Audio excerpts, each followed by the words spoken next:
ববস্টার dining restaurant দখল, প্রতারণা, ব্যবসায়িক অংশীদারকে মারপিট, মিথ্যা মামলা দিয়ে হয়রানির অভিযোগ করেছেন চিত্রনায়িকা ইয়ামিন হক ববি। এক সংবাদ সম্মেলনে ববি এসব অভিযোগ করেন। আমরা যখন ট্রেড লাইসেন্স করতে এসব কাগজপত্র চেয়েছি তখন হঠাৎ করেই পূর্বের রেস্টুরেন্ট মালিক আমান এবং এখনকার যে ভবন মালিক শাহিনা ইয়াসমিন, জাওয়াদ, ভবনের দায়িত্বে থাকা জয়, সাকিব সহ অন্য দায়িত্বপ্রাপ্ত ব্যক্তিরা আমাদের হয়রানি শুরু করেন।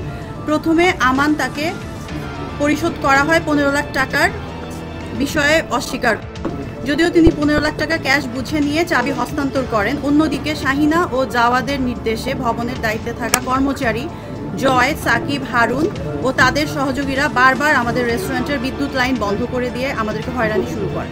জানা গেছে গত 22 জুন দিবাগত রাতে ববস্টার ডাইনিংয়ের লুটপাট ও মালামাল সরিয়ে নেওয়ার ঘটনা ঘটে। 23 জুন দুপুরে ববির ব্যবসায়িক অংশীদার ঘটনাস্থলে গেলে তাকে মারপিট করে অভিযুক্তরা। আমরা প্রথম জানতে পারি শাহিনা ইসলাম বিএনপি নেতা গিয়াসউদ্দিন আল মামুনের স্ত্রী এবং এই ভবনের মালিক গিয়াসউদ্দিন আল মামুন নিজেই। এটা আমরা আগে জানতাম না। আমরা জানি একজন মহিলা এটা চালাচ্ছেন এবং তার আন্ডারে জয়, সাকিব এরা এজিএম, জিএম হিসেবে ওরা কাজ করছে। তো উনি যখন ফোনে কথা বলতেন আমার ছেলের মতো, আমার কর্মচারী বাট আমার ছেলের মতো, ওদের সাথে কথা বলেই হবে, রিসিট টাকা নিয়ে রিসিট দিলেই হবে।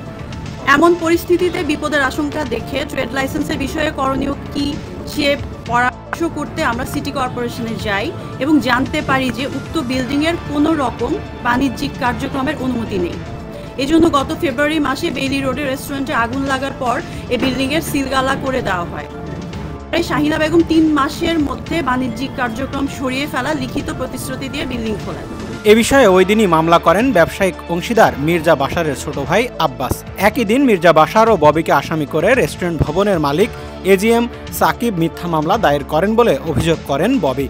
শাহিনা ইয়াসমিনের উপর আমি সরল বিশ্বাসে ভরসা করি, কিন্তু তিনি তার ছেলে ও তার সন্ত্রাসী বাহিনীর এমন তৎপরতায় আমি প্রতিকার চাই।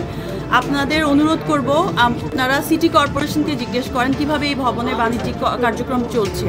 যদি তারা সময় মতো আইন অনুযায়ী পদক্ষেপ নিত তাহলে আজ আমি এভাবে প্রতারিত হতাম না। নিজের অর্থ খরচ করে ব্যবসা করতে নেমে এমন উল্টো আমাকে হয়রানি করা হচ্ছে, মিথ্যা মামলা দিয়ে আমাকে কাঠগড়ায় দাঁড় করানো হচ্ছে। বাংলাদেশ আওয়ামী লীগ দীর্ঘ সময় ক্ষমতায় থাকার পরও এখনও গুলশানের মতো গুরুত্বপূর্ণ জায়গায় কিভাবে এমন সন্ত্রাসী কর্মকাণ্ড চলে তা আমার বোধগম্য হয় না। আমি আগে শুনতাম, এখন আসলে নিজে এক্সপিরিয়েন্স করছি বিষয়গুলো দিনে দুপুরে, এবং ফুটেজ আছে, ক্লিয়ার ফুটেজ আছে। ডেস্ক রিপোর্ট, সমকাল।